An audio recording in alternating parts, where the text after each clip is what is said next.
बुद्ध घर वापस लौटे 12 वर्ष के बाद।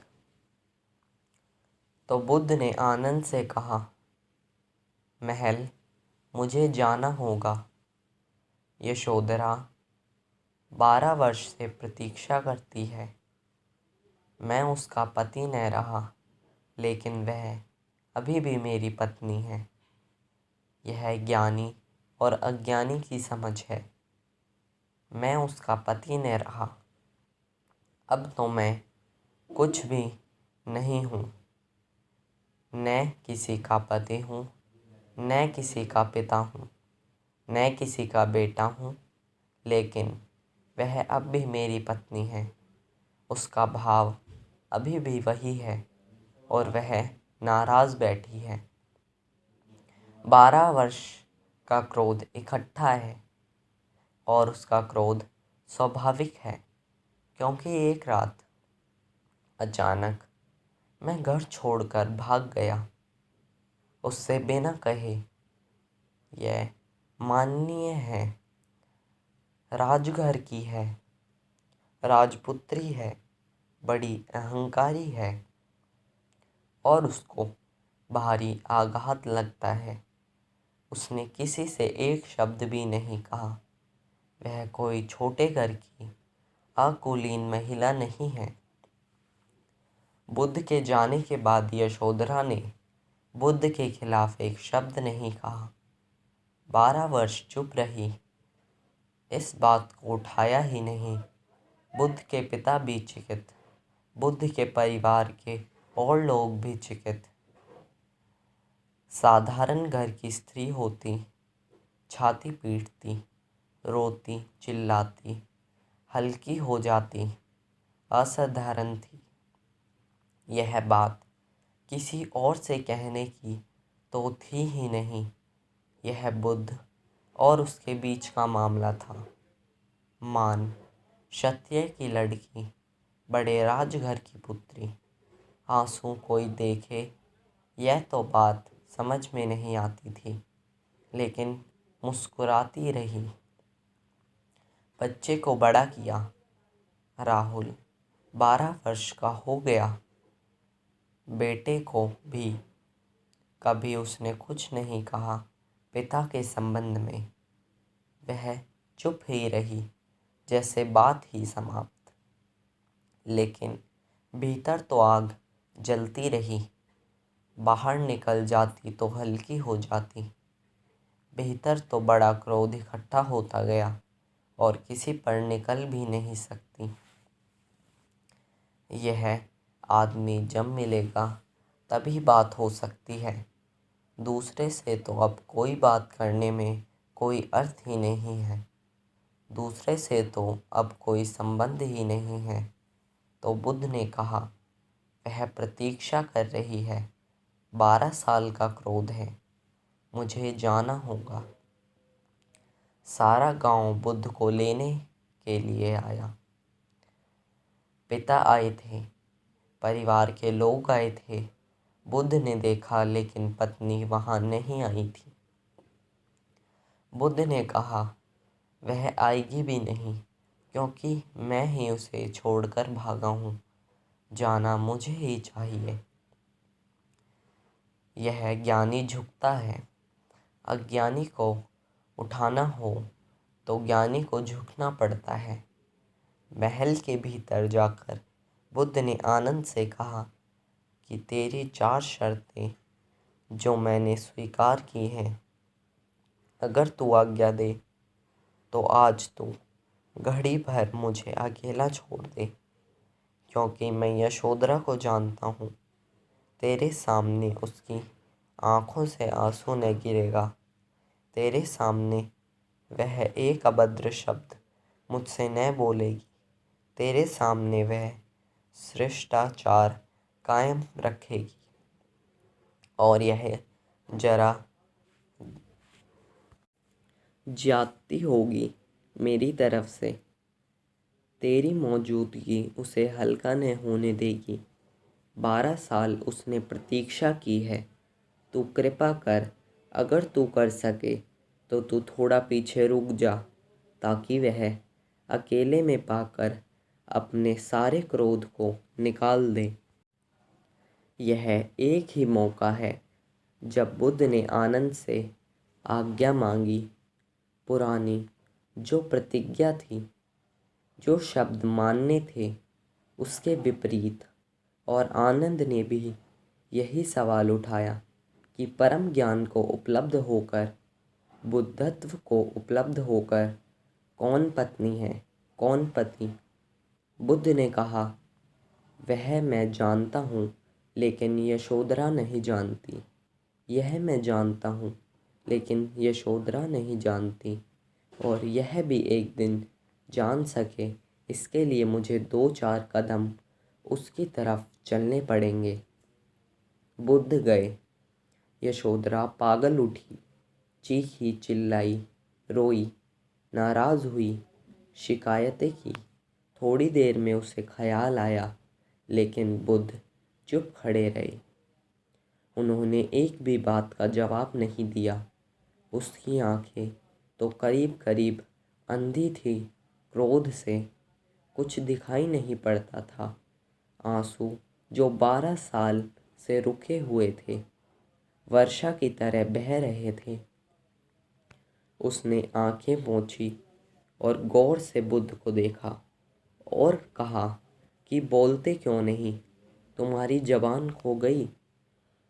तुम मुझसे पूछे हो, मैं तुम्हें आज्ञा देती। क्या तुम्हें इतना भरोसा नहीं था? मैं क्षत्रिय की पुत्री हूँ। तुमने कहा होता मुझे सब छोड़ना है, मुझे अकेले जाना है, तो मैं मार्ग में बाधा नहीं बनती। या तुम कहते कि मुझे भी छोड़कर जाना है, तो मैंने भी यही कहा होता। लेकिन यह थोड़ा ज़्यादा था कि तुम चुपचाप चोर की तरह रात भाग गए। यह कैसा भरोसे का उल्लंघन। मैंने एक श्रद्धा रखी थी प्रेम की, वह तुमने तोड़ी। बुद्ध उसकी बातें सुनते रहे, लेकिन उन्हें मौन देखकर उसने कहा, तुम चुप क्यों हो? तुम्हारी जबान खो गई?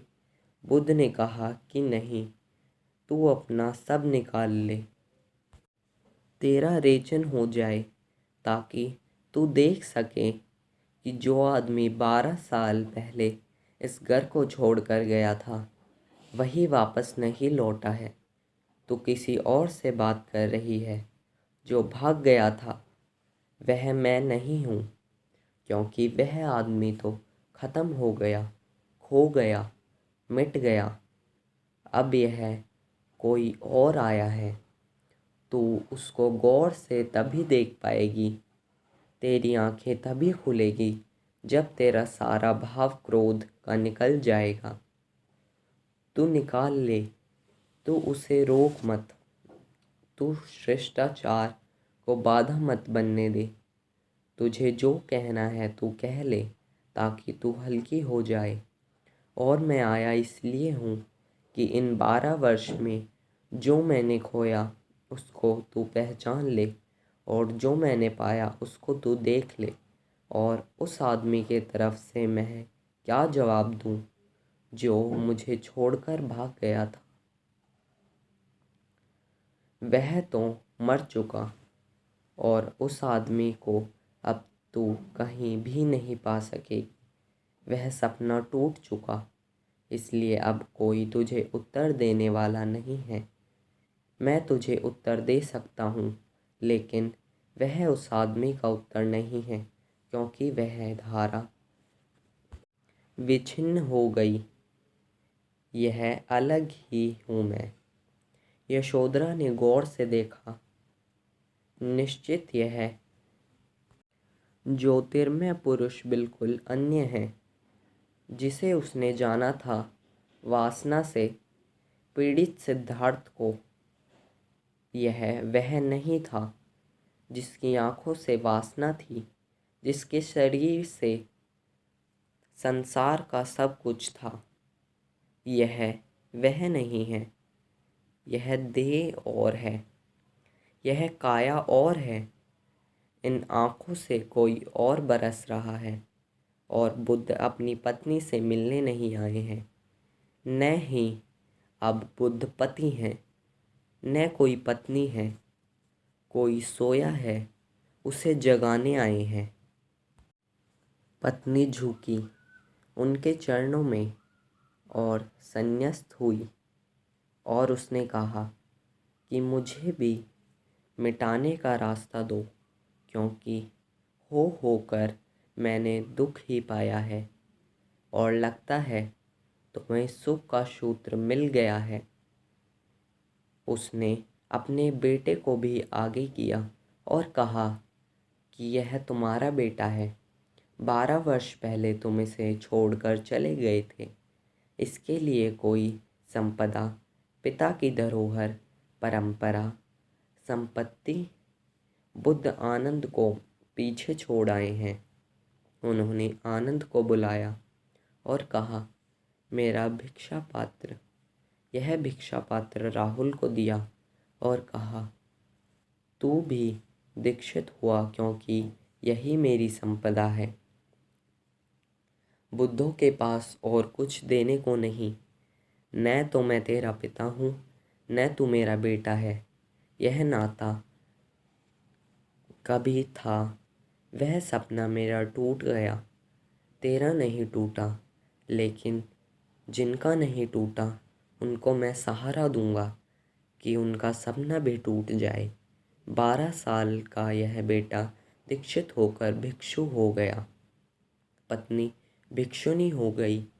यशोधरा निश्चित हिम्मत की महिला रही होगी। फिर हम उसके नाम की कोई खबर नहीं पाते। फिर क्या हुआ? बुद्ध की पत्नी थी। जो भूल आनंद ने की, वह भूल उसने नहीं की। बुद्ध की पत्नी थी, छा सकती थी, पूरे संघ पर घोषणा कर सकती थी अपनी महत्ता की। लेकिन फिर हमें कुछ पता नहीं चलता कि उसका क्या हुआ। यह आखिरी है उसके संबंध में कहानी। इसके बाद बौद्ध शास्त्र बिल्कुल चुप थे। फिर यशोधरा का क्या हुआ? राहुल का क्या हुआ? क्योंकि वह बुद्ध का बेटा था, मरने के बाद कह सकता था कि अब यह मैं अधिकारी हूँ इस सारे विराट संगठन का। उसका कोई पता नहीं चलता।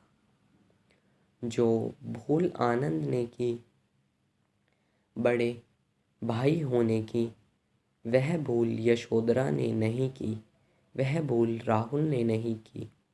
उन्होंने इसे अनुग्रह समझा कि बुद्ध आए।